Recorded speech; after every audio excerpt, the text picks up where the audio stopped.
अभी आ रही है आवाज। Good morning good morning. अभी आ रही है आवाज। चलो अब आ रही है। ओके।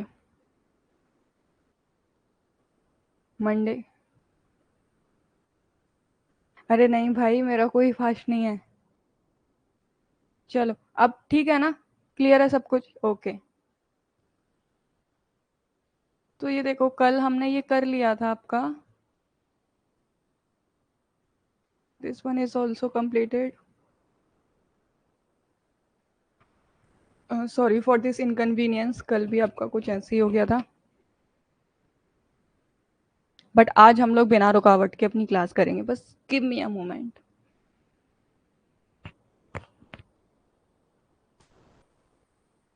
चलो।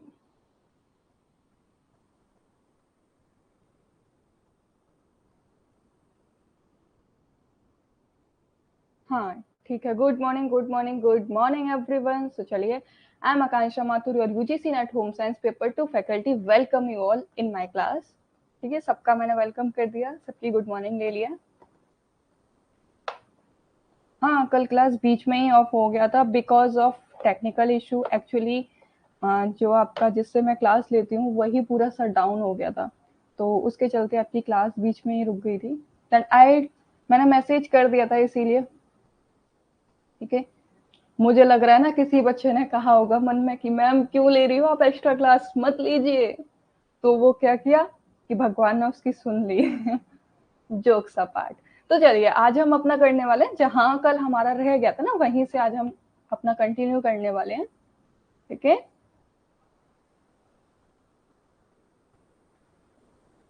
और एक रिक्वेस्ट है भाई, कृपया करके जितने लोग हो ना उतने रहा करो। ये बीच में पता नहीं आप कहाँ घूमने के लिए चले जाते हो।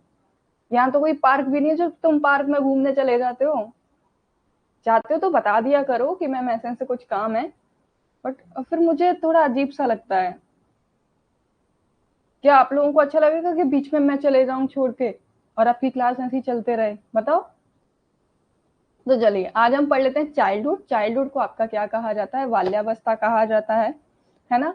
जहाँ पे आपकी डिफरेंट डिफरेंट स्टेजेस भी आती हैं। बाल्यावस्था कहते हैं या नहीं कहते हैं?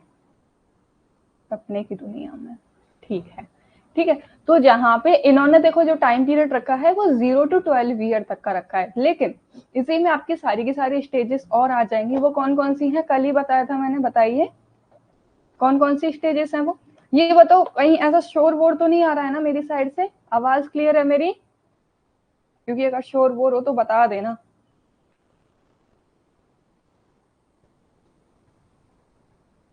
हाँ वो तो मैं समझ, वो मिल गई थी रेशु जी मुझे आपकी खबर। Don't worry. पता चल गया था हमें आपके बारे में। अच्छा था ना वो। 4 स्टेजेस, यस 4 स्टेजेस बताई थी। मुझे ना, मैं कुछ सर्च कर रही थी तो मुझे ना वो सडन वो वीडियो मिल गई, तो मैंने कहा अरे ये तो आप लोगों को शेयर करनी चाहिए। उसमें ना विद ईयर भी लिखा हुआ और वहां लिखा भी हुआ है कि कैसे फैशन चेंज हुआ है। ठीक है। तो जिसने नहीं देखी है जाके देख लेना भाई। सो के without any delay let's be start. अरे मुझे बता दो, कल मैंने कौन कौन सी स्टेजेस बताई थी? बस एक ही का आ रहा है, 4 स्टेजेस बताई थी। But no one can talk about them. क्यों भाई?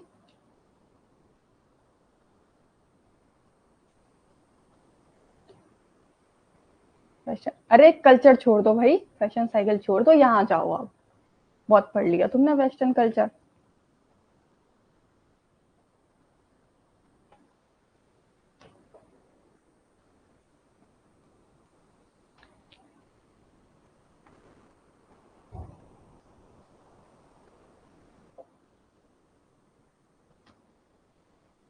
पीसीएससी। पीसीएससी तो मैंने डेवलपमेंट के डोमेन बताए थे कि इन सीक्वेंस में डेवलप होते हैं। Yes, infant, very good. क्या क्या बताया था मैंने? इन्फेंट या फिर इन्फेंट कह लो या इन्फेंसी कह लो आप। ठीक है, इन्फेंसी लिख देती हूँ यहाँ। जिसका टाइम पीरियड 0 to 2 ईयर तक का रहता है। फिर उसके बाद में इसी में अगेन रहता है आपका early childhood, middle childhood and let childhood. ये 3 कैटेगरीज आपकी रहती हैं, ठीक है।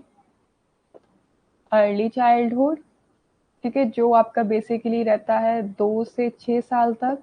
फिर रहता है आपका मिडिल चाइल्डहुड। मिडिल चाइल्डहुड की अगर मिडिल और लेटर को एक साथ लिख लो, ठीक है, जो आपका रहेगा 7 to 12 ईयर तक, ठीक है, जहाँ पे आपके वो तो आपका प्रेगनेंसी का है बेटा। देखो साथ के साथ नोट बनाते जाया करो, साथ के साथ उनको लिखते जाया करो, फिर उनको रिवाइज कर लिया करो कि क्या चीज कहाँ लिखाई है, क्योंकि इस तरीके से आप सारी चीजें मिक्सअप करोगे ना तो फिर ये आप ही के लिए कंफ्यूजन है ना। फिर एग्जाम में आप कंफ्यूज हो जाओगे, फिर ठीक से आंसर नहीं टिक कर पाओगे। ये जितनी भी मैंने कल, देखो कल जितना भी कुछ मैंने पढ़ाया था ना, वो सारा का सारा आपको प्री प्रेगनेंसी वाला फेज था, यानी कि जब बच्चा मदर के वॉम में जाता है उससे पहले का टाइम था, जिसको हम लोग प्रीनिटल कहते हैं। फिर उसके बाद में प्रेगनेंसी जो उनकी पूरी 9 महीने तक चलती है वो वाला टाइम था। फिर उसके बाद में आफ्टर दी डिलीवरी, जब जब बच्चे की डिलीवरी हो जाती है तब वो क्या क्या एडजस्टमेंट करता है, ये सारी चीजें मैंने आपको बताई थी, जो कि सिर्फ बहुत ज्यादा बेसिक था, क्योंकि आपको उनसे रूबरू कराना बहुत ज्यादा जरूरी था, तब जाके हम लोग आगे बढ़े थे, ठीक है। तो कंफ्यूज मत होना, जितनी भी मैंने एक्टोडम, मीसोडम, एंडोडम, ये जितनी भी मैंने स्टेजेस बताई है ना, ये जो स्टेजेस हैं आपकी जेस्टेशनल की ही स्टेजेस हैं, जहाँ पे क्या होता है जर्मिनल वाला जो आपका फेज रहता है, उसी टाइम पे क्या होता है कैसे बच्चा डेवलप करता है, कैसे बच्चे का ईसोडम फेज में कौन से ऑर्गन्स डेवलप होते हैं, मीसोडम में कौन से ऑर्गन डेवलप होते हैं, एक्टोडम में कौन से ऑर्गन डेवलप होते हैं, इन सभी चीजों के बारे में बताया था। तो इनको कंफ्यूज मत करना। अब ये आपकी जैसे ही बच्चा इस दुनिया में आ जाता है तो वो किस किस स्टेजेस से होके गुजरता है, वो वाली चीज हम लोग यहाँ पे पढ़ेंगे, ठीक है। हाँ, हेमा जी मिडिल को और लेट को दोनों एक साथ लिखो, जैसे कि आपने यहाँ लिखा है ना मिडिल चाइल्डहुड 7 to 12, तो ये नहीं, आप मिडिल और लेट दोनों ही इसमें आ जाती हैं आपकी 7 to 12 ईयर में, ठीक है,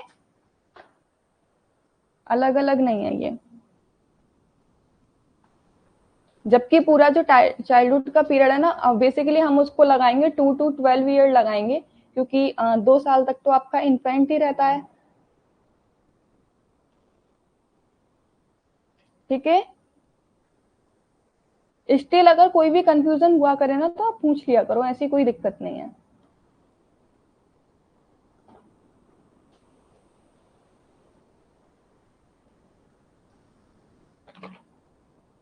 एक सेकेंड रुको, चलो।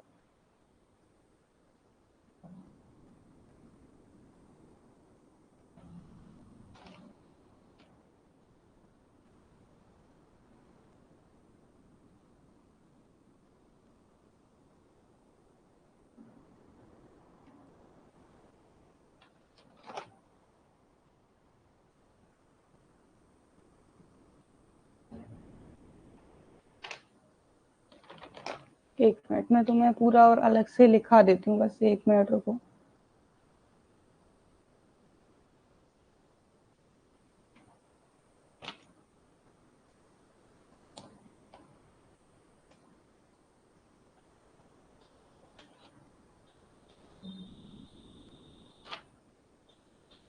मैं ना तुम्हें कुछ नोट शेयर कर दूंगी मैं, जहाँ पे ना आपका लैंग्वेज डेवलपमेंट और सोशल डेवलपमेंट ये सभी चीजें लिखी हुई हैं, तो आपको इजी हो जाएगा उससे पढ़ना, ठीक है।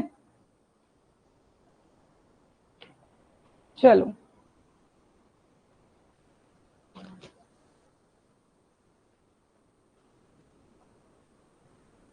एग्जाम करीब आ रहा है तो भाई उसी के अकॉर्डिंग अपनी मेहनत भी रखो, सिंपल है, क्योंकि यही कर सकते हैं और कुछ नहीं कर सकते हैं। मुझे तो लगता है, पता है, इतना मैंने उस दिन भी आप लोगों को इतना समझाया था कि इसके एग्जाम करीब आ रहा है, इसके बारे में सोचने से अच्छा है कि आप अपनी मेहनत पे ही ध्यान दो, क्योंकि आपको भी पता है, देखो जिसने अच्छे से पढ़ाई की होगी ना, उसको एग्जाम से डर नहीं लग रहा होगा, उसको तो ये है चलो आ जाने दो, आखिरकार वो टाइम आ ही गया जिस टाइम के लिए हम लोग इतनी मेहनत कर रहे हैं। उसका एटीट्यूड ये रहेगा, आपका एटीट्यूड कैसा है आपके एग्जाम को लेके, वही आपको डिपेंड करता है यार, ठीक है। चलिए,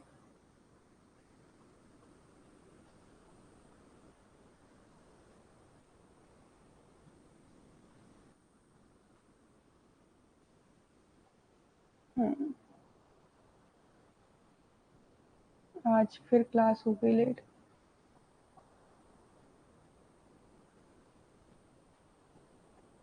ये स्टार्टिंग के 15-20 मिनट तो कहाँ चले जाते हैं पता ही नहीं चलता है। तो चलो देखो यहाँ पे क्या होता है कि ये जो जीवन स्तर जो होता है ना, लाइफ स्टेजेस जो होती हैं, जो कि आपका कौन सा चाइल्डहुड की हम लोग बात कर रहे हैं, तो उस टाइम पे क्या होता है, अगर मैं मेनली इन्फेंसी की ही बात करूं, इन्फेंसी का टाइम पीरियड होता है आपका 0 to 2 ईयर तक। तो यहाँ पे मैंने कल आपको बताया था कि मिसट्रस्ट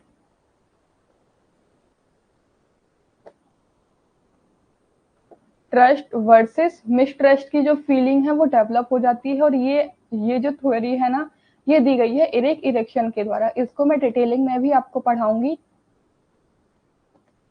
हाँ, तो वो देखो वो कॉमन सेंस के बेसिस पे होते हैं बेटा, ठीक है। तो ट्रस्ट और मिसट्रस्ट की फीलिंग है वो डेवलप हो जाती है इस टाइम पे, क्योंकि आप लोगों ने देखा है ना कि बच्चा जब होता है वो किस तरीके से अपनी मदर पे तो इजीली ट्रस्ट करता है, वही इसको कोई अनजान पर्सन अगर उसको कोई गोदी में उठाता है तो वो कैसे एकदम से रो पड़ता है, क्योंकि उस टाइम पे उसको ट्रस्ट नहीं होता उन लोगों को, अनजान लोगों पे वो यकीन नहीं कर पाता है। जिनको वो जानता है, जिसके लिए वो घुला मिला है, उन्हीं के साथ में वो एकदम सिक्योर फील करता है, एकदम सेफ फील करता है। आप लोगों ने बच्चों को देखा होगा ना कि बच्चे मदर के साथ में या तो बहुत खुश, मदर की गोदी में जाएंगे बहुत खुश हो जाएंगे, पापा की गोदी में जाएंगे बहुत खुश हो जाएंगे। वहीं जो उसके बर्थ के टाइम पे थे वो उसके आसपास हैं, जो उसके करीबी हैं, उनके आसपास रहेगा तो वो खुश हो जाएगा। जैसे ही उसको बाहर वाला कोई, अरे बेटा कैसा है, आओ मेरी गोदी में आ जाओ, तो वो क्या है, वो एकदम रोना स्टार्ट कर देगा, दूसरे की गोदी में जाते ही तुरंत रोना। तो ये चीजें क्या होती है, ये एरिक इरेक्शन ने बताया था कि जो 0 to 2 ईयर तक का टाइम पीरियड होता है, इस टाइप पे बच्चे के अंदर या तो ट्रस्ट की फीलिंग डेवलप होती है या फिर मिसट्रस्ट की फीलिंग डेवलप होती है। हाँ, तो वहां पे क्या होता है, ट्रस्ट की फीलिंग देखो कैसे आती है, जब उसको एकदम प्रॉपर ट्रस्ट मिलता है तो उसको फिर कोई भी पर्सन ले, वो उनके पास चले जाते हैं, वो रोते नहीं है। मिसट्रस्ट कैसे आता है, जब उसके खुद के ही पेरेंट्स उसको प्रॉपर एकदम जो सिक्योरिटी है, वो जो सेफनेस है, वो चीज नहीं मिल पाती, तब जाके उसके अंदर मिसट्रस्ट की फीलिंग आ जाती है। ये दो चीजें रहती हैं आपके इन्फेंसी टाइम पीरियड में। और क्या होता है यहाँ पे, जो बच्चा सीखता है ना, ये देखो ये इरेक्शन के द्वारा थे, मैं यहाँ पे आपको स्टेजेस भी साथ के साथ कराती जा रही हूँ। और जबकि एग्जाम में ये इरिक इरेक्शन की 8 स्टेजेस होती हैं, और इन स्टेजेस से क्वेश्चन ना आए ऐसा हो ही नहीं सकता, इसीलिए इसको वेरी वेरी इंपॉर्टेंट लिख लेना, ठीक है। फिर एक होता है प्यासे जी ने भी थ्योरी दी है, वो भी बच्चों के ऊपर ही है, जहां पे उन्होंने क्या है, इन्फेंसी का जो टाइम पीरियड होता है उसके लिए उन्होंने सेंसरी मोटर स्टेज बताई है ना, सेंसरी मोटर स्टेज बताई है, जहां पे बच्चा क्या करता है कि जितनी भी चीजें वो सीखता है वो अपनी मोटर एक्टिविटी के द्वारा ही सीखता है। अब आप लोगों ने देखा बच्चे क्या है, एक जगह वो लेटे ही तो रहते हैं। यस, बहुत इंपॉर्टेंट है, क्योंकि यहाँ से हर बार क्वेश्चन पूछा गया है, मोस्ट प्रोबेबली चांसेस है कि इस बार भी यहाँ से क्वेश्चन पूछा जाएगा। तो आप लोग कोई ढिलाई मत छोड़ देना इसमें। और ये बहुत से लोगों को याद भी नहीं होती है, बहुत कंफ्यूज होते हैं इनमें। तो अब देखो सेंसरी में क्या होता है, बच्चा आप लोगों ने देखा है कि पालने में डला होता है ना, या फिर कहीं लेटा ही हुआ, मोस्टली 2 साल तक के बच्चे लेटे ही रहते हैं। वो फिर 1 साल के हो जाते हैं, यानी कि आफ्टर दी 7-8 मंथ पे तब थोड़ा बहुत वो बैठेंगे, क्विल क्विल करना स्टार्ट कर देंगे, थोड़ा घुटनों के सहारे चलना स्टार्ट कर देंगे, किसी सहारे से पकड़ के चलना स्टार्ट कर देंगे, तब ये जाके ये चीजें होती हैं। तो इस टाइम पे क्या होता है कि बच्चा जितनी भी चीजें सीखता है ना, वो अपनी मोटर स्किल से सीखता है। इस टाइम पे उसकी जो फाइन स्किल्स है ना, वो इतनी ज्यादा डेवलप नहीं होती है, आई मीन डेवलप तो होती है, बट उनको वो इतना ज्यादा यूज नहीं कर पाता। आप लोगों ने देखा होगा, बच्चे को अगर चम्मच पकड़ाओगे तो वो, हम लोग तो चम्मच क्या है, सिंपली अपनी एक फिंगर और एक अपने थंब से अपने पकड़ लेते हैं इजीली, लेकिन बच्चा क्या होगा, बच्चा पूरे हाथ से पकड़ने की कोशिश करता है, फिर इस तरीके से खाता है कि नहीं खाता है। हम लोग तो सिंपली बस जैसे कि इस तरीके से हमने अपनी चम्मच है, इस तरीके से हमने पकड़ी, सपोज करो दिस इज योर स्पून, ठीक है, तो हम इस तरीके से पकड़, लेकिन बच्चा क्या होगा, बच्चा पूरी की पूरी चम्मच ऐसे पकड़ेगा, अब उसको ऐसे खाने की कोशिश करेगा। तो यहाँ पे क्या है, बच्चा अभी इस टाइम पे अपनी मोटर स्किल्स का ही सबसे ज्यादा यूज करता है, फाइन मोटर स्किल्स का यूज नहीं कर पाता है। हाँ, बच्चे पूरे हाथ से पकड़ते हैं, ठीक है। फिर उसमें क्या होता है, समाज में भूमिका क्या होती है, ये सबसे ज्यादा खेल पे ही ध्यान देते हैं, इनको बस खेलना है खेलना है खेलना है, है ना, ये सभी चीजें ध्यान देते हैं। अब यहाँ पे अगर मैं डेवलपमेंट की बात करूं, तो जो डेवलपमेंट होता है वो इस स्टेज में जाके डेवलपमेंट, देखो आपका फिजिकल इन्फेंसी में काफी ज्यादा रैपिड डेवलपमेंट होता है, ये याद रखना। फिजिकल डेवलपमेंट होता है, ठीक है, मेंटल डेवलपमेंट भी इनका होता है साथ के साथ, जिसको आप लोग कॉग्निटिव डेवलपमेंट भी कह सकते हो। और ये जितना भी रहता है ये सबसे ज्यादा फास्ट रहता है। आपने सुना है ना कि इन्फेंसी के टाइम में बच्चे के अंदर बहुत ज्यादा रैपिड चेंजेस आते हैं। आप लोगों ने चलो देखा भी होगा कि आपके घर में कोई बेबी होगा, तो आपने उसको एक 10-15 दिन पहले देखा होगा, फिर 10-15 दिन बाद देखते हो, अरे अभी तो कुछ दिन पहले ऐसा दिख रहा था, अब ये ऐसा दिख रहा है, इतना चेंज, इतनी जल्दी इतना बड़ा हो गया। आप लोगों को खुद, आप लोग ये चीज महसूस कर पाओगे, है ना। नैतिक कहाँ लिखा हुआ है, ऐसा तो नहीं है। देखो यहाँ पे क्या है, रिलेशन जो होते हैं उसमें उसके विश्वास का निर्माण होता है। विश्वास का निर्माण कैसे, इरिक इरिक्शन की थ्योरी के अकॉर्डिंग ट्रस्ट, या तो ट्रस्ट डेवलप होगा या फिर मिसट्रस्ट डेवलप होगा, ठीक है। फिर उसके बाद में व्यक्तिगत विकास में यानी कि पर्सनैलिटी डेवलपमेंट में क्या होता है, मूल्यों और विश्वासों की नकल करना सीखता है। यहाँ पे क्या है, बच्चा जिस तरीके से देखता है, अपने पेरेंट्स को देखेगा, अपने आसपास को देखेगा, अगर आप उसके पास में जाओगे, आप उसको खिलाओगे तो वो एकदम मुस्कुरा देगा। वहीं कोई दूसरे आएंगे वो खिलाएंगे तो वो इतना नहीं मुस्कुराता है। तो यहाँ पे ये चीज भी उसके अंदर आती है। मतलब इस स्टेजेस में क्या होता है वो, कि जो उसकी लाइफ के लिए जो सर्वाइवल है, जो सबसे जो फर्स्ट जो एजुकेशन है वो लेता है यहाँ पे, ठीक है। देखो लर्निंग फेज क्या होता है, life essential and primary education उसको यहाँ पे दी जाती है। अब यहाँ क्या है, बच्चा है, बच्चे को आप सिखाते हो कहीं कि हेलो बेटा, है ना, कैसे हो, तो वो एकदम आपको क्या है बोलता नहीं है, बट विद देयर जेस्टर्स, वो अपने जेस्टर्स के थ्रू, अपने फेशियल एक्सप्रेशन के थ्रू आपसे कम्युनिकेट करने की कोशिश करता है, ठीक है। यहाँ पे रिलेशनशिप उसका कैसा बिल्ड होता है, वो ट्रस्ट के बेसिस पे बिल्ड होता है।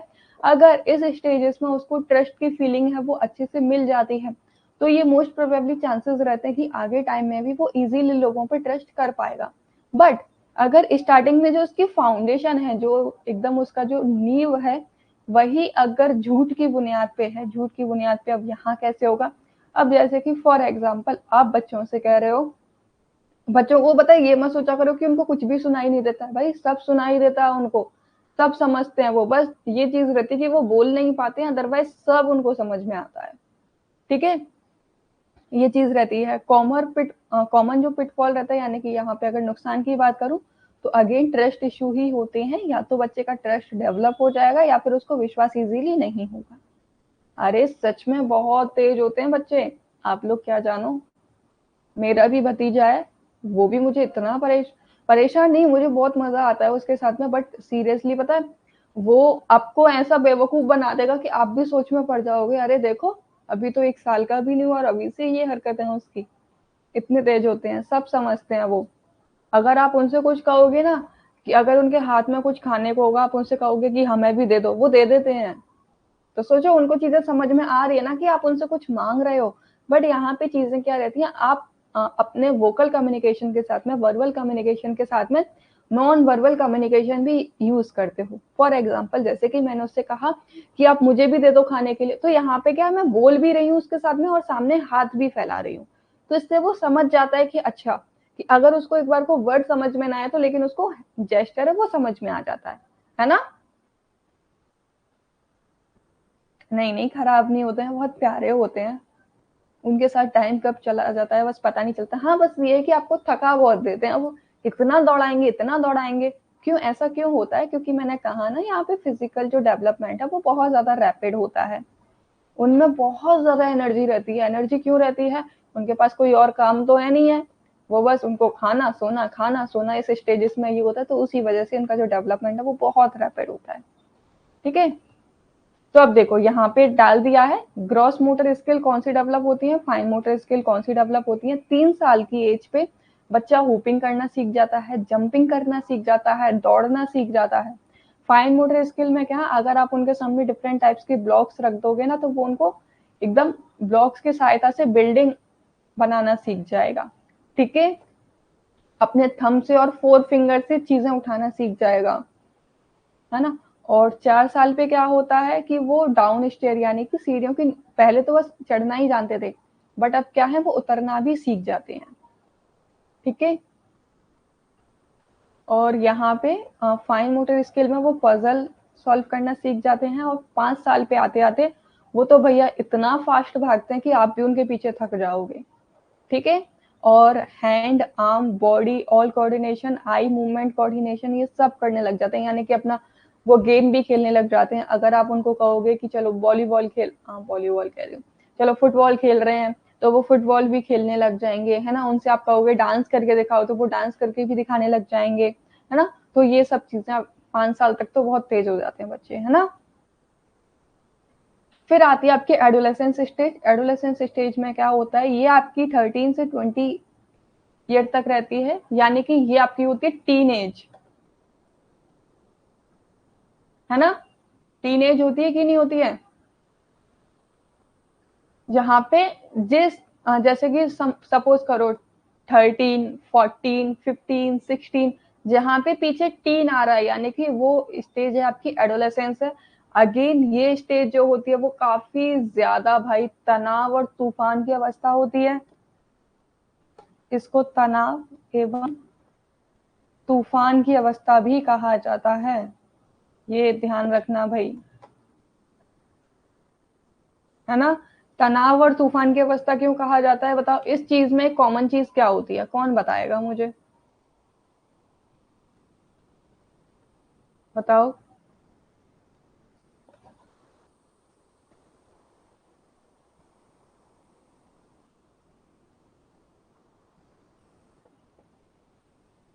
यस, हार्मोनल चेंजेस होते हैं, है ना। इसी टाइम पे क्या होता है कि उनका जो पोवर्टी का जो टाइम पीरियड है, पोवर्टी है, वो पोवर्टी भी इसी टाइम पे डेवलप हो जाती है, जिसकी वजह से क्या है हार्मोनल चेंजेस होती हैं। जो फीमेल्स होती हैं वो अपने रिप्रोडक्टिव यानी कि आपका जो मेंस्ट्रुएशन साइकिल है उसके लिए वो रेडी हो जाती हैं, है ना। लड़कों में क्या होता है, वहां पे आप लोगों को देखने को मिलेगा कि उनके भी बहुत ज्यादा चेंजेस आते हैं। उनकी जो पिच होती है ना, उनकी दाढ़ियां आने लग जाती हैं, उनका जो पिच होता है वोकल साउंड जो होती है वो हैवी हो जाती है, लड़कियों की आवाज और ज्यादा पतली होती चली जाती है। तो ये सभी चीजें किस वजह से आती हैं, आपकी पोवर्टी की वजह से ही आती हैं। ठीक है। तो इस टाइम पे क्या होता है, transition from dependence to independence. अब इस टाइम पे क्या हो रहा है कि जो अभी तक जो बच्चे थे वो अपने पेरेंट्स पे या फिर किसी दूसरे फैमिली मेंबर्स पे डिपेंडेंट थे, अब यहाँ पे क्या होता है कि डिपेंडेंट से इंडिपेंडेंट बन जाते हैं। यस, मोस्ट इंपॉर्टेंट है ये, डिपेंडेंट से इंडिपेंडेंट बन जाते हैं। यहाँ पे इनको क्या लगता है भाई, इस एज की मैं जो खासियत बताऊं वो क्या होता है कि यहाँ इनको ना ये लगता है कि अरे हमसे जो छोटे हैं वो भी बेवकूफ है, और हमसे जो बड़े हैं उनको भी कुछ नहीं आता है, जो आता है वो बस हमें ही आता है। ये वाली यहाँ पे मेंटल थिंकिंग इनकी हो जाती है। ऐसा क्यों हो जाता है, क्योंकि देखो जो इनसे छोटे हैं उनको क्या, ये कहते हैं अरे ये तो छोटे हैं, जबकि ये लोग ये भूल जाते हैं कि ये भी उसी स्टेज से होके आए हैं, है ना। ये चीज इनके दिमाग से चली जाती है, बट स्टिल ये कहते हैं अरे ये तो छोटा है, ये तो बच्चा है, इनको क्या ही पता होगा। और जो बड़े लोग हैं वो उनको ये कहते हैं कि अरे आप इतने बड़े हो गए हो, आपको तो ये चीज नहीं पता है कि क्या क्या डेवलपमेंट हो गए हैं, क्या क्या नई चीजें आ रही हैं, है ना। तो यहाँ पे इसीलिए इसको तनाव और तूफान की अवस्था कहा जाता है, क्योंकि ये ना तो अपने छोटों की सुनते हैं और ना ही अपने बड़ों की सुनते हैं, बस अपने मन की करते हैं, चाहे वो सही हो या गलत हो, है ना। इस टाइम पे क्या होता है कि एक्सपेरिमेंट बहुत ज्यादा करते हैं सोसाइटी में, क्या है एक्सपेरिमेंट करते हैं। अब एक्सपेरिमेंट कैसे करते हैं भाई, अगर सपोज करो कि अगर इनको कोई काम करता हुआ दिख जाता है, इस टाइम पे ना इनको सीखने की बहुत ज्यादा जिज्ञासा रहती है। तो अब यहाँ पे क्या, अगर ये कुछ भी चीजें अगर देख लेंगे तो अब ये तोड़ फोड़ के उसको कोशिश करेंगे कि ये चीज एक्चुअल में हुई है तो हुई कैसे है। अगर फॉर एग्जाम्पल कि अगर स्कूल का कोई प्रिंसिपल है, उसने मना किया है कि बच्चों देखो उस जगह पे नहीं जाना है आपको, तो अब ये क्या करेंगे, जाएंगे जानबूझ के कि मैं भी तो देखूं इसने मना कैसे किया है, देखो तो सही वहां पे है क्या, चेक तो करके आऊं सर। मतलब एक्सपेरिमेंट करेंगे, एकदम डेयरिंग वाला जो इनका होता है ना, वो वाला इनका फेज रहता है यहाँ पे कि कुछ तूफानी करते हैं, है ना, वो चीज रहती है।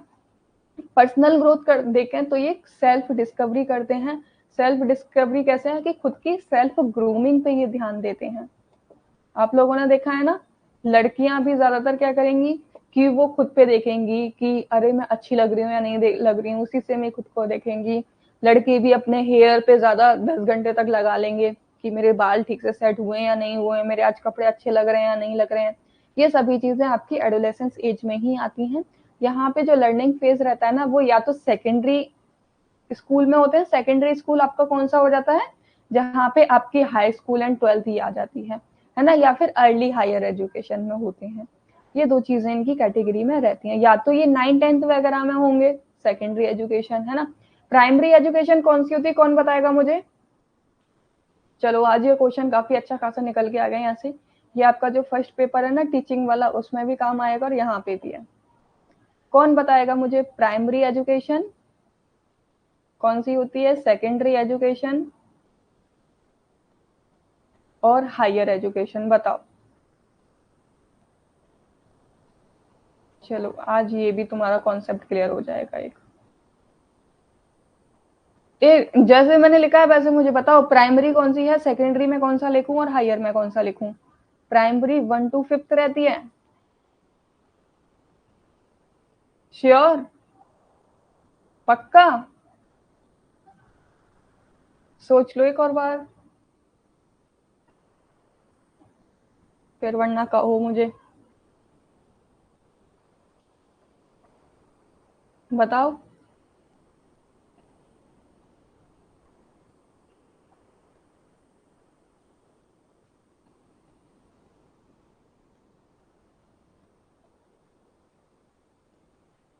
और सेकेंडरी,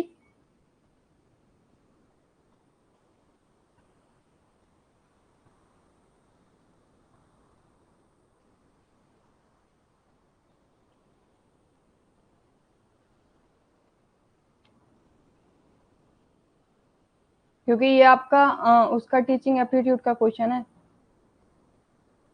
0 से 12, 12 से 18, ये क्या है भाई।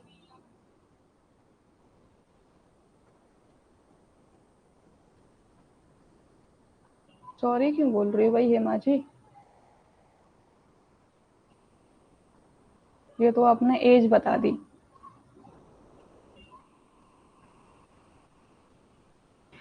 मेरा ना कभी कभी ऐसा मन करता है कि ना मैं क्लास की एंट्री ऑफ कर दिया करूँ एक बार आने के बाद में। अब सुन लो, चलो यहाँ देखो तुम, जिस किसी ने भी अगर फर्स्ट टू फिफ्थ बताया है, अच्छा ये आप लोग एज ग्रुप बता रहे हो,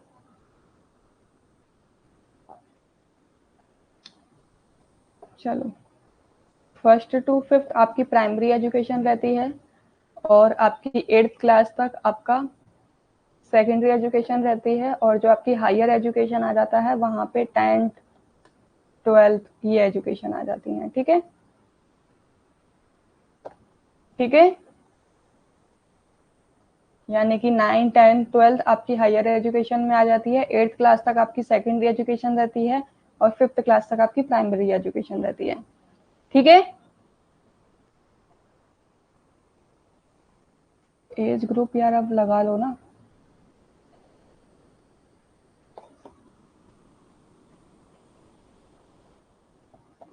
यहाँ पे आप लगा लो, अगर अब तो 5 साल पे ही बच्चों के एडमिशन हो गए तो 5 to 10 ईयर तक आपका प्राइमरी रहेगी। ठीक है, उसके बाद में यानी कि 14 ईयर तक आप लगा लो कि 14 ईयर तक आपका सेकेंडरी में आ जाते हैं, और आपका 13 to 14, क्योंकि बहुत सारे लोग होते हैं जो 13 में भी कंप्लीट कर लेते हैं, बहुत सारे 14 में भी, और यहाँ पे आप लगा लो 14 टू उनका 17 या फिर 18 तक आपका सेकेंडरी एजुकेशन हो जाती है।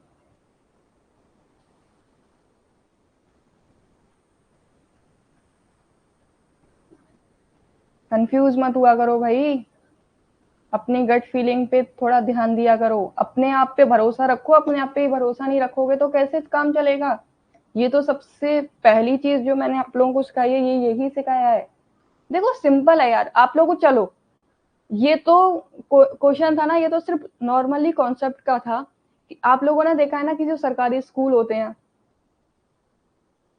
नहीं, वही तो बोल रही, इतना कंफ्यूज होने की जरूरत ही नहीं है। आप लोग खुद सोचो यार कि आप लोगों ने भी बहुत ज्यादा न्यूज में भी चलता है ये तो, कि प्राइमरी स्कूल है तो प्राइमरी, आप लोगों ने मिड डे मील पढ़ी थी, मैंने वहां पे भी आपको बताया था, प्राइमरी स्कूल हमेशा 1st to 5th क्लास तक होता है। 6th से 8th क्लास तक जो होता है वो सेकेंडरी स्कूल होता है।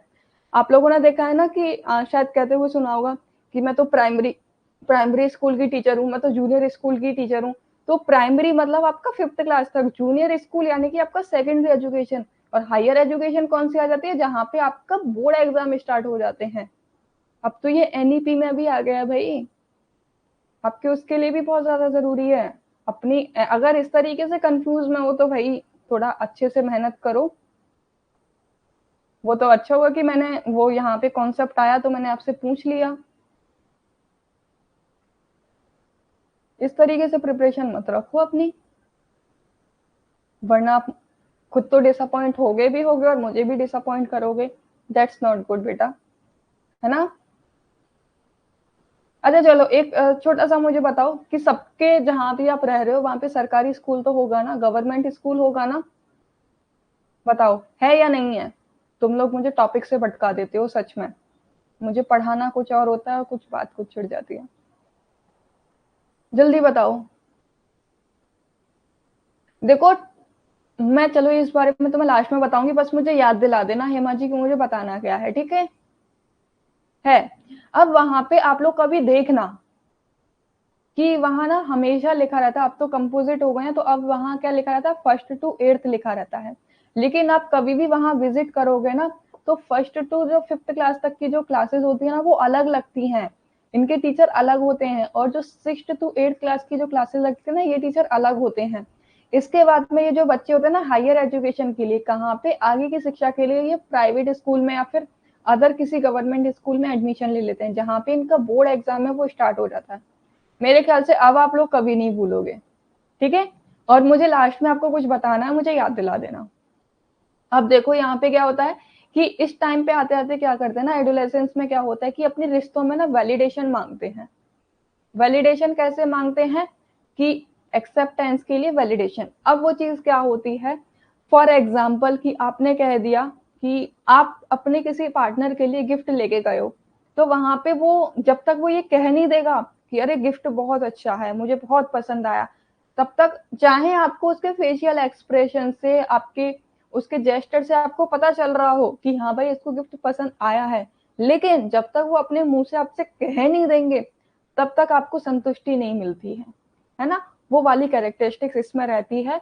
और यहाँ पे ना डर बहुत रहता है, इस एज में डर बहुत रहता है। डर कैसा रहता है कि रिश्तों को खोने का डर बहुत रहता है, पोजेसिव रहते हैं बहुत ज्यादा एक दूसरे को लेके, ठीक है। ये आपकी एडोलेसेंस का पूरा फेज होता है, ठीक है। यानी कि इमोशनल जो स्टेबिलिटी होती है वो बहुत ज्यादा कम होती है यहाँ पे। कभी भी कोई भी, जैसे कि अगर फॉर एग्जाम्पल कि ज्यादातर यही चलता है कि इस टाइम पे इनका हार्मोनल चेंजेस होता है, तो इसकी वजह से क्या होता है कि अपोजिट सेक्स की तरफ क्या है, अट्रैक्शन काफी ज्यादा बढ़ जाता है। तो अब जब वो अट्रैक्शन बढ़ जाता है, और ये वहीं अगर किसी को देख लें, अगर कोई किसी का क्रश है और वो क्रश किसी दूसरे के साथ में, तो आपका कैसे दिल टूट जाता है, होता ना कि अरे यार वो तो उसके साथ में थी, अब मैं उससे कभी बात नहीं करूंगी या कभी बात नहीं करूंगा, है ना। तो ये वाली चीजें यहाँ पे आ जाती हैं, ठीक है।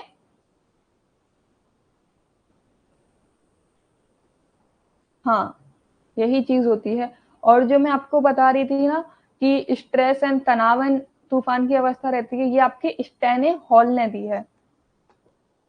स्टेने हॉल के अकॉर्डिंग तनाव एवं तूफान की अवस्था कहा जाता है किशोरावस्था को, ठीक है। हाँ, दिल तोड़ दिया। ये इस टाइम पे लव शव ऐसा कुछ नहीं होता, बस अट्रैक्शन, सबसे पहले अट्रैक्शन ही होता है, उसके बाद में प्यार व्यार वो तो बात की चीज है। बट हम अट्रैक्ट बहुत जल्दी होते हैं, या तो उनकी फिजिकल से, है ना, या फिर उन्होंने जो कपड़े पहने हैं, या उनकी बातचीत करने के ढंग से, या उनकी जो स्टाइल है उससे, कुछ भी चीजें आपको अट्रैक्ट कर सकती हैं, आपको भी नहीं पता कब कहाँ क्या चीज अट्रैक्ट कर जाए, ठीक है। हाँ, ये जो तनाव एवं तूफान की अवस्था हम लोग कहते हैं ना, तो ये स्टेन हेल का ही कॉन्सेप्ट है, उन्हीं के द्वारा ही ये दिया गया है।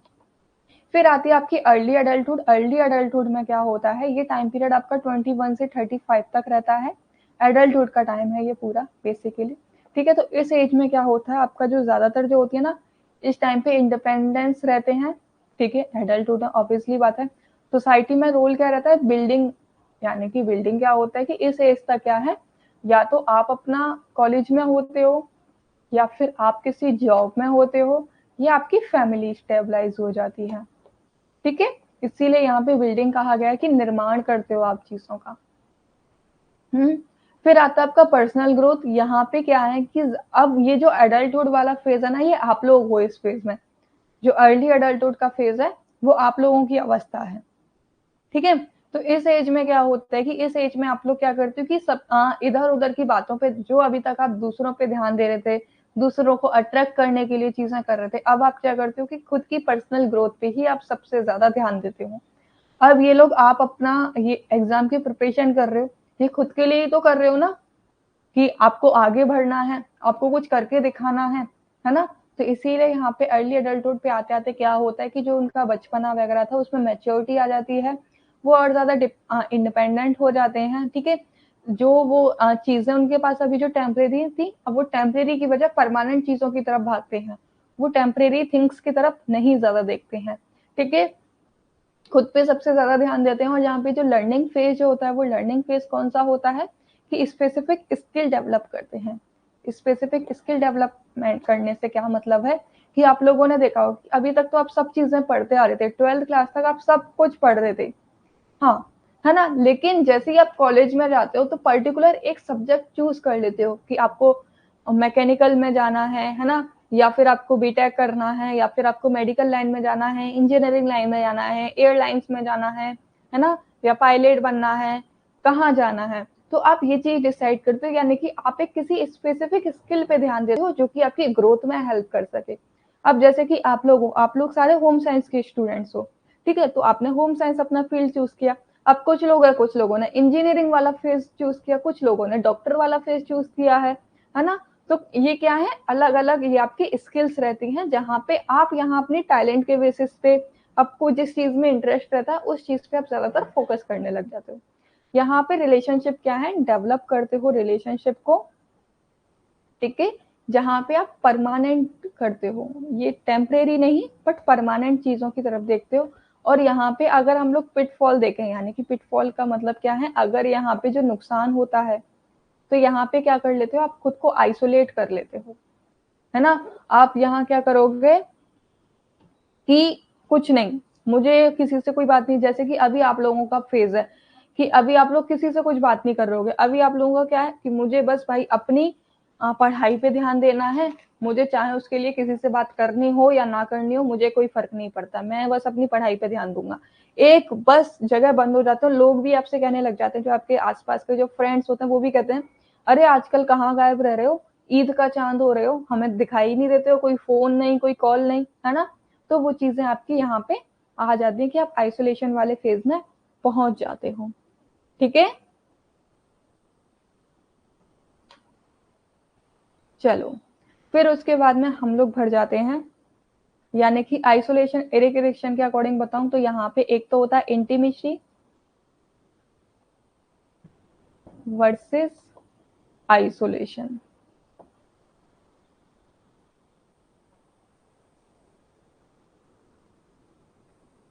ठीक है। ये वाली जो स्टेज है आप इस स्टेज में पहुंच जाते हो, ये इरिटेशन के द्वारा है। फिर आती है आपकी मिडिल एडल्टहुड। मिडिल एडल्टहुड आपकी कौन सी होती है, 36 to 50 होती है, जहाँ पे मोस्ट ऑफ दी जो लोग हैं वो इंटर डिपेंडेंस हो जाते हैं, यानी कि इंडिपेंडेंस थे अभी तक, इंडिपेंडेंस यानी कि वो खुद से सारे काम कर रहे थे, लेकिन यहाँ इंटरडिपेंडेंस का क्या मतलब है, इंटरडिपेंडेंस का मतलब है कि यहाँ पे वो पार्टनर आ जाता है, ठीक है। पार्टनर आने की वजह से क्या है, दोनों एक दूसरे पे डिपेंडेंट होके काम करते हैं, यानी कि कोई एक दूसरे पे डिपेंड भी नहीं है, लेकिन दोनों एक दूसरे के सहारे से काम करते हैं, वो होता है इंटरडिपेंडेंस, है ना। कि जैसे कि फॉर एग्जाम्पल जो कॉन्सेप्ट चलता आ रहा है, जो अब तो खैर चेंज हो गया, जो पहले क्या चलता आता था कि जो वाइफ होती थी वो ज्यादातर घर के काम करती थी, जो हस्बैंड होता था वो बाहर के काम करके लेके आता था। तो अब यहाँ पे दोनों चीजें क्या है कि पहले क्या होता था कि पहले के टाइम पे अगर आप जॉब वगैरह के लिए बाहर रह रहे हो तो सारी चीजें आप खुद ही कर रहे हो, खुद भी अपना खाना बना रहे हो, खुद जॉब करने के लिए भी जा रहे हो, बट जैसे ही पार्टनर आता है तो आप अपने वर्क को क्या है डिवाइड कर लेते हो, है ना, जिससे कि क्या आपको इजीनेस हो जाती है कि ठीक है कि मैं आप पे डिपेंड भी हूँ और डिपेंड भी नहीं हूँ, वो वाली कंडीशन यहाँ पे आपकी हो जाती है। इंडिपेंडेंस यानी कि आप आजाद थे, लेकिन इंटरडिपेंडेंट क्या हो जाता है कि आप एक दूसरे पे हो जाते हो।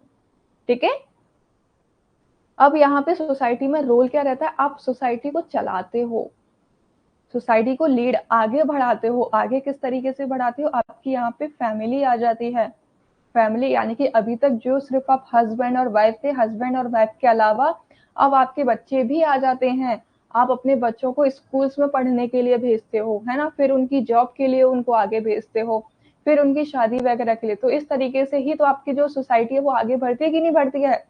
आपका जो सोसाइटी है वो कहाँ से शुरू होती है, आपकी परिवार से ही शुरू होती है ना। परिवार से फिर आगे बढ़ती है, फिर दो परिवार मिलते हैं तो फिर वो आपका एक ग्रुप बनता है, सोसाइटी बनती है ना। इस तरीके से ही तो आपका पूरा डेवलप होता चला जाता है। लर्निंग यहाँ पे पर्सनल ग्रोथ क्या होती है कि यहाँ पे आप रिफ्लेक्शन एंड एक्सेप्टेंस पे यहाँ पे आप बिलीव करते हो, यानी कि जो आपको चीजें आप एक्सेप्ट करना सीख जाते हो कि ओके चलो ये चीज अगर मेरे साथ में हो रही है तो किसी अच्छे के लिए ही हुई है, एक्सेप्ट करो आगे बढ़ो, एक्सेप्ट करो आगे बढ़ो। तो वो वाला फेज आपका यहाँ पे आ जाता है। अब यहाँ पे लर्निंग क्या सीखते हो आप, लर्निंग ये सीखते हो कि इस टाइम पे आपको लीडरशिप वाली क्वालिटी आ जाती है। क्यों आ जाती है, क्योंकि ऑब्वियसली बात है ना कि आप लीडर बन जाते हो कि नहीं बन जाते हो। आप जो अभी तक सिर्फ एक बच्चे थे, बच्चे से आप एडोलेसेंस की एज में आए, एडोलेसेंस से आप एडल्ट की एज में आए, और फिर उसके बाद में क्या है, एडल्ट की एज में आने के बाद में या तो आप किसी के हस्बैंड वाइफ हो, है ना। तो अब यहाँ हस्बैंड वाइफ हो तो आपके बच्चे हैं, आप उनको गाइड करते हो कि नहीं करते हो कि ये चीज ऐसे नहीं इस तरीके से करो। तो आपने अपने पावर अपने हाथ में ले ली कि नहीं ले ली। तो इसीलिए यहाँ पे ये लीडरशिप कहा जाता है। ठीक है, रिलेशनशिप बहुत ज्यादा डीप हो जाते हैं यहाँ पे। क्यों, क्योंकि एक दूसरे पे वो यकीन करने लग जाते हैं कि अब तो जो है बस मेरा परिवार ही मुझे मेरे साथ में है, बाकी के मुझे सोसाइटी वगैरह से मुझे कुछ और लेना देना नहीं है। मुझे अपने परिवार से लेना देना है, मुझे अपने परिवार से मतलब है। वो चीज यहाँ जाती है। यहाँ पे जो पिटफॉल रहता है, यानी कि अगर हम लोग यहाँ कुछ नुकसान की बात करें तो यहाँ पे क्या होता है कि एक्साइटमेंट खो देते हैं, है ना। अपनी इतना ज्यादा आगे की ग्रोथ पे ध्यान नहीं देते हैं, अपने से ज्यादा वो जो उनकी फैमिली होती है उस पे वो ज्यादातर ध्यान देते हैं, है ना। आप लोगों ने देखा है ना, आपके जो पेरेंट्स होंगे, अभी तो आप लोगों की तो है अर्ली अडल्टहुड, लेकिन जो आपके पेरेंट्स हैं वो आपके मिडिल अडल्टहुड की कैटेगरी में। अब आप अपने पेरेंट्स को देखना, उनको किसी चीज की एक्साइटमेंट नहीं होती होगी, वो बस क्या है कि मेरे बच्चे आगे बढ़ जाए, मेरे बच्चों की नौकरी लग जाए, मेरे बच्चों की शादी हो जाए। तो क्या है, मेरे बच्चे वो ये चीज करते रहते हैं, खुद के लिए वो जीना भूल जाते हैं, है ना। उनको अपने लिए कोई भी एक्साइटमेंट नहीं रहती कि अरे मुझे आज शॉपिंग पे जाना है, अरे मैं आज ये करूंगी, अरे आज मुझे ये करना है। ये सब चीजें उनके मन में नहीं रहती हैं। वो अपने जो उनके क्लोज वन होते हैं उनके लिए वो चीजें करते चले जाते हैं। वो ये भूल जाते हैं कि उनको एक्चुअल लाइफ में करना क्या था, है ना। वो दूसरों की ग्रोथ में हेल्प करने के लिए लग जाते हैं। तो ये होता है आपका। देखो इस चीज से आप रिलेट करके समझोगे ना इसको, तो आपको ये इजीली याद हो जाएगी, कुछ भी नहीं है इसमें। अभी तो आप इस स्टेजेस में हो तो आपको ये आसानी से याद भी हो जाएंगी। बस एग्जाम में अगर कभी कहीं अटक भी जाओ ना, कोई क्वेश्चन आपको नहीं भी समझ में आए, तो बस अपने आप को देख लेना, अगर अर्ली अडल्टहुड से कोई क्वेश्चन आए तो अपने आप को देख लेना कि आपके साथ में क्या क्या चीजें आपने सामना किया है, किन किन चीजों से आप होके गुजरे हो। बस वही चीजें तो आपके यहाँ पे है स्टडी में, है ना। अब तो आपने ये प्रैक्टिकल भी कर लिया है। ठीक है, फिर आता है आपका लेट एडल्टहुड, इसको टाइम ऑफ रिटायरमेंट भी कहा जाता है।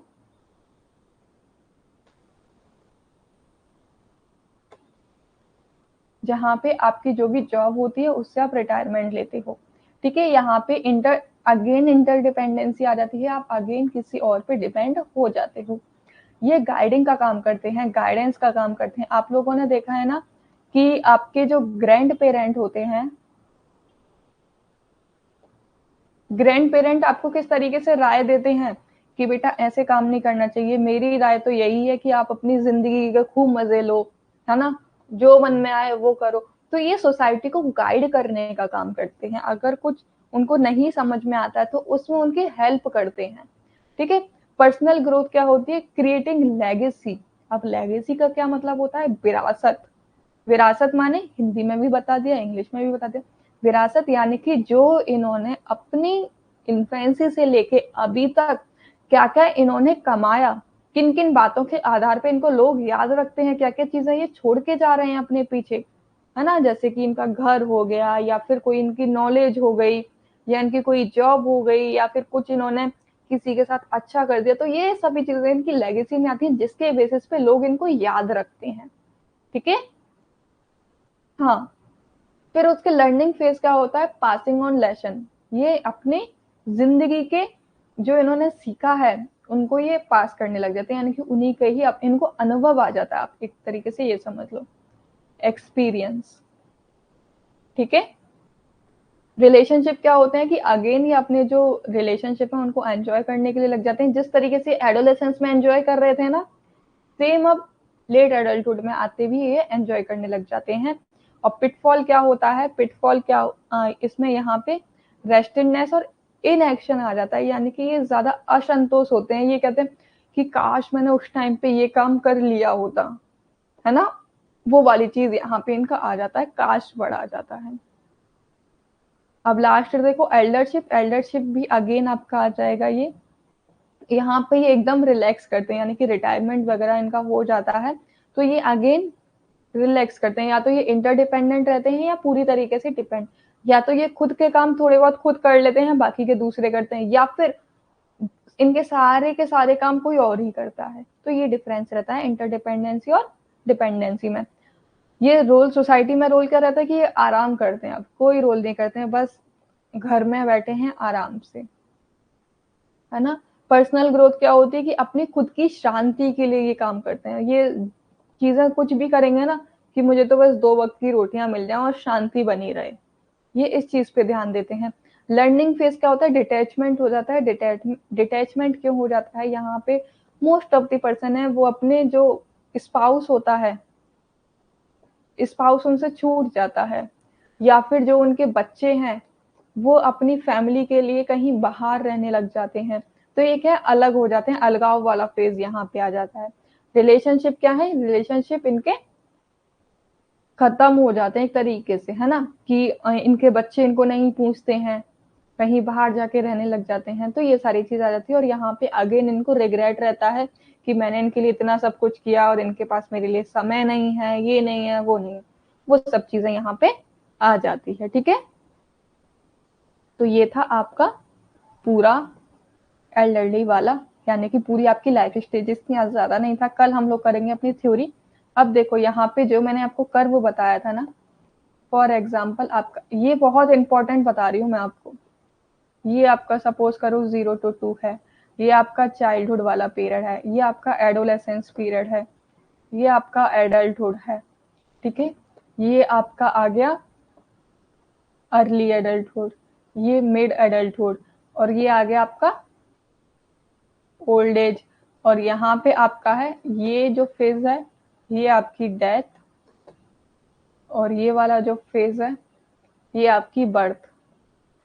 ठीक है। अब एक चीज देखो यहाँ पे, ये जो लाइफ साइकिल यहाँ आई है इसीलिए मैं बता रही हूँ यहाँ पे, तो ये जो टाइम होता है, सिर्फ इतना जो टाइम होता है, इस टाइम पे क्या है, आप खूब एंजॉय करते हो। ठीक है। और ये जितना भी टाइम होता है यहां से लेके यहां तक, इतना समझो, इस टाइम तक आप सारा का सारा क्या है, वर्क एंड फैमिली, इन चीजों पे ही आप पूरा ध्यान देते हो, work family, work work work, काम काम काम काम, इन चीजों पे। अगेन ये आपका थोड़ा सा टाइम रहता है, यहाँ पे जाके आप थोड़ा बहुत रिलैक्स और रिग्रेट करते हो, और फिर एंड में आपकी डेथ हो जाती है। अब आप लोग खुद देख लो कि किस फेज में आप सबसे ज्यादा टाइम स्पेंड कर रहे हो, और किस फेज को एक्चुअल में, जिस फेज को आपको एंजॉय करना चाहिए, आप उसी फेज को सबसे ज्यादा क्या है, रिग्रेट में, जॉब के पीछे भागने में, फैमिली के पीछे भागने में वेस्ट कर देते हो। ठीक है। तो ये है आपकी सारी की सारी लाइफ स्टेजेस, आई होप आपको समझ में आ गया होगा। और मैं आपको कुछ एक चीज बता रही थी जो हिमा जी ने कहा था मुझसे, बैक कर दूं? Okay okay. कौन सी वाली स्लाइड करनी है, ये देखो ये वाला करना था क्या?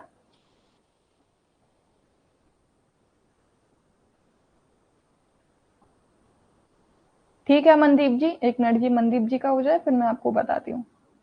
एक बार कंफर्म कर दो बेटा, यही पूछ रहे थे क्या आप मुझसे? हाँ, कौन सा पूछ रहे हो? पक्का?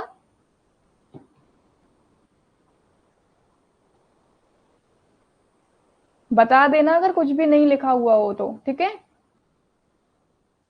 हो गया ना? ओके। हाँ, तो देखो मैं ये बता रही थी आपको,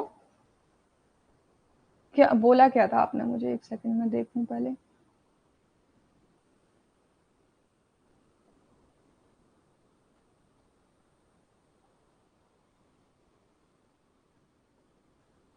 अरे ये थैंक्स और सॉरी मत कहा करो यार, कितनी बार कहूँ मैं आपको। देखो, जो मैं आपको बता रही थी, वो मैं सबसे पहले यही बता रही थी कि अपने ऊपर यार कॉन्फिडेंस रखो। चीजें अभी तक आप जो हल्के में ले रहे थे ना, उनको थोड़ा सा लाइट भारीपन में लेने लग जाओ, ठीक है? ऐसा मैं क्यों बोल रही हूँ, क्योंकि अब आपको जितनी थ्योरी पढ़नी थी उतनी थ्योरी आप पढ़ चुके हो। अब आपका सिर्फ मुश्किल से 1-2 हफ्ते की और थ्योरी रह गई है, मुश्किल से मैं बता रही हूँ, क्योंकि अब आपकी ज़्यादा थ्योरी नहीं है। तो आपकी जो थ्योरी हो गई है, प्लीज़ मैं आपसे रिक्वेस्ट कर रही हूँ कि जितना हो सके उतना मॉक टेस्ट की प्रैक्टिस करो। चीज़ें हल्के में बिल्कुल भी मत लो। आपने ये सारी चीज़ें समझ ली हैं, अपने पहले सबसे पहले तो नोट्स बनाओ, क्योंकि ये नोट्स आपको हमेशा काम आने वाले हैं। ऐसा नहीं है कि ये आपको दुःख पहुँचाएँगे, कुछ भी नहीं है, हमेशा ही आपके नोट्स काम आएंगे। इन नोट्स को अच्छे से पढ़ लो, कॉन्सेप्ट अपना पूरा का पूरा क्लियर कर लो, हर दिन अपने नोट्स बनाया करो, रिवीजन किया करो हर दिन। उसके बेसिस पे फिर क्या किया करो, अपने क्वेश्चंस की जितनी प्रैक्टिस हो उतना करो, क्योंकि मैं पता है जिसका देखो फर्स्ट टाइम होगा ना, उसको चीजें हो सकता है कि थोड़ी देर से समझ में आएंगे, क्योंकि फर्स्ट टाइम में ये थोड़ी डिफिकल्टी होती है। लेकिन ऐसा नहीं कि फर्स्ट टाइम में भी कोई क्लियर नहीं कर पाएगा। अगर आप अच्छे से पढ़ रहे हो ना, तो आपका फर्स्ट टाइम में भी क्लियर हो जाएगा। सेकंड टाइम में क्या होता है कि सेकंड टाइम में ना लोगों को चीजें, बहुत सारी चीजें अभी आपके लिए यहाँ पे नई आई होंगी, तो वो आपको कंफ्यूज कर रही होंगी कि अरे ये क्या आ गया, ये तो हमने कभी पढ़ा ही नहीं। तो यही सब चीजें, इनको आप इतना कॉम्प्लिमेटेड मत करो। चीजें इतनी ज्यादा डिफिकल्ट है नहीं है जितना आप बना लेते हो उनको, है ना? इजी है। अगर अच्छे से आसानी से पढ़ोगे ना तो सबको समझ में आ जाएगा। मैं आपसे बार बार बोलती हूँ कि अगर कुछ भी नहीं समझ में आ रहा है, मैं हमेशा आपके लिए अवेलेबल हूँ। आप पूछो क्वेश्चन, मैं मना नहीं कर रही हूँ। आपने अगर कोई क्वेश्चन कहीं देख लिया है, शेयर कर दो ग्रुप में, है ना? वहां पे पूछ लो। और एक रिक्वेस्ट है, सब लोग प्लीज रेस्पॉन्स कर दिया करो जो भी है। और खुशबू जी तो पता नहीं क्यों क्लास अटेंड नहीं कर रही हैं, क्योंकि आपको बेटा अपनी मेहनत करनी है, आपको आगे बढ़ना है। अब ये मत देखो दूसरा मैसेज कर रहा है नहीं करना है, वो सब चीजें छोड़ दो, आप खुद पे ध्यान दो बस, ठीक है? देखो ये चीजें हैं, ये क्यों किया है, क्योंकि इनको क्लियर करना है। मनदीप जी चलो आपको चीजें समझ में आ रही होंगी ना, कि आपके लिए अब थोड़ा चीजें आपको इजी लग रही होंगी। ये चीजें क्यों होती है, क्योंकि देखो इसमें ना चीजें बेटा बस प्रैक्टिस चाहिए होती है आपको, और कुछ भी नहीं। प्रैक्टिस आपकी मस्ट है। अगर आप प्रैक्टिस नहीं करोगे ना, क्योंकि ये एमसीक्यू के क्वेश्चंस होते हैं, ये ना कि थ्योरी के क्वेश्चन है, कि थ्योरी में तो आप कुछ भी लिख के आ जाते हो, बट एमसीक्यू में आपको सटीक आंसर ही देना होता है। जो राइट आंसर है आपको वही देना होता है, आप अलग से आंसर नहीं दे सकते उसका। अलग से दिया तो आपके मार्क्स कट जाएंगे, है ना? तो मैं वो चीज बता रही थी, तो बस इसी चीज का थोड़ा ध्यान रखो। और जो चीज लग रही है, क्योंकि जो आपने पढ़ा है वो पढ़ा है, आप अपने अंदर इस तरीके का कॉन्फिडेंस लेकर आओ कि मैंने तो यही चीज पढ़ी है, आप गलत आंसर बता रहे हो, आपने गलत आंसर बताया है, मेरा आंसर ठीक है। आप इतना कॉन्फिडेंस अपने अंदर लेकर आओ, इतने अच्छे से कॉन्सेप्ट को क्लियर करो, ठीक है? ओके, चलो, बाय बाय। रेशु जी हो जाएगा, डोंट वरी, बस आपको थोड़ा सा टाइम देना होगा, और कुछ भी नहीं है। ओके राखी जी। राखी जी इस बार जेआरएफ मुझे सबका चाहिए, चाहे नेट करो चाहे जेआरएफ करो, बट मुझे इस बार क्वालिफाई चाहिए। मुझे लिस्ट में आप लोगों के नाम चाहिए, कि मेरे पास मैसेजेस आए कि मैम हमारा क्वालिफाई हो गया, मैम हमारा क्वालिफाई हो गया, ठीक है? हाँ बिल्कुल। यार मैं देखो कोई ज्ञान व्यान नहीं दे रही हूँ, बट आपकी जो ग्रोथ में जो चीजें थोड़ी हेल्पफुल हैं, मैं बस वही चीज़ें आपको बताने की कोशिश करती हूँ, ठीक है? ऐसा मत समझा करो कि मैम बस ज्ञान दे रही हैं, ये कर रही हैं, वो मैं कोई ज्ञान-व्यान देने वाली नहीं हूँ। मेरी कोई इतनी एज भी नहीं है कि मुझे ज़िंदगी भर का पूरा अनुभव हो गया है, नहीं। बस जो मैंने अपनी पास्ट लाइफ से जो सीखा है, बस मैं वही आपको बता रही हूँ, ठीक है? Yes, very good.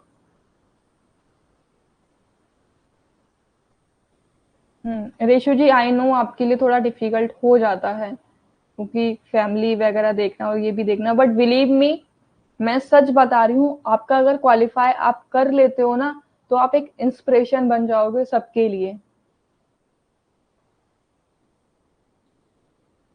है ना? क्योंकि वहां पे लोग आपसे सीखेंगे कि देखो इनके पास में इतनी डिफिकल्टीज थी, ये अपनी प्रिपरेशन भी ठीक से नहीं कर पा रही थी, बट स्टिल इन्होंने क्वालिफाई कर लिया। सबसे बड़ी इंस्पिरेशन हो आप। ओके, चलो ठीक है। ओके यार, बस आप लोगों से दिल का रिश्ता जुड़ गया है मेरा, कुछ नहीं। आप लोग भी तो मेहनत कर रहे हो ना। देखो, बस आप लोग मेहनत करो, मैं डबल मेहनत करूंगी, मैं हमेशा ये आपसे बोलती हूँ, है ना? चलो खुश रहो, एक प्यारी सी स्माइल दे दो भाई, मेरे फेस पे भी स्माइल आ जाए। मैं बहुत दिनों से मुस्कुराई नहीं हूँ। सब खुश रहो। और प्लीज रिक्वेस्ट है, अपना ग्रुप में कम्युनिकेशन कर लिया करो, वहां पे क्वेश्चन शेयर कर लिया करो भाई, मुझे बोलना पड़ता है। अच्छा बात थोड़ा है ये। Okay, that's like a good girl. Yes, सब एक दूसरे की हेल्प करो, देखो एक दूसरे के सहारे से ही आप आगे बढ़ोगे। Very good, very good.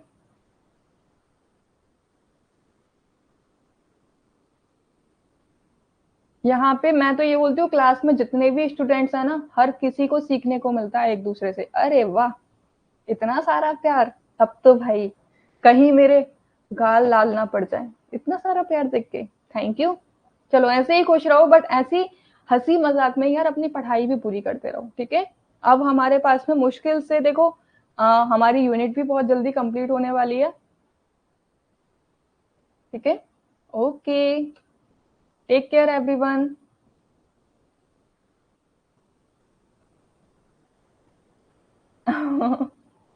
क्या पता हो जाऊं, फिर आप लोग मुझसे जब मिलने आओ कहोगे अरे मैम आप जब आप पढ़ाते थे तब तो आप बहुत ज्यादा स्लिम लगते थे, अब आप इतने मोटे हो गए हो। चलो ऐसे ही हंसते रहो, मुस्कुराते रहो, ओके? और पढ़ाई करते रहो। You have to be shine. आपको ग्रो करना है, कुछ करके दिखाना है, तो सीरियस हो जाओ थोड़ा जिंदगी को लेके। इतना भी सीरियस मत हो भाई, बट हाँ हो जाओ, इतना सीरियस हो जाओ कि पढ़ाई अच्छे से कर पाओ, ठीक है? मिलते हैं कल सेम टाइमिंग पे आपकी 10 बजे। और कल हम लोग करेंगे थ्योरी, जिससे कि क्वेश्चंस आते हैं। Bye bye.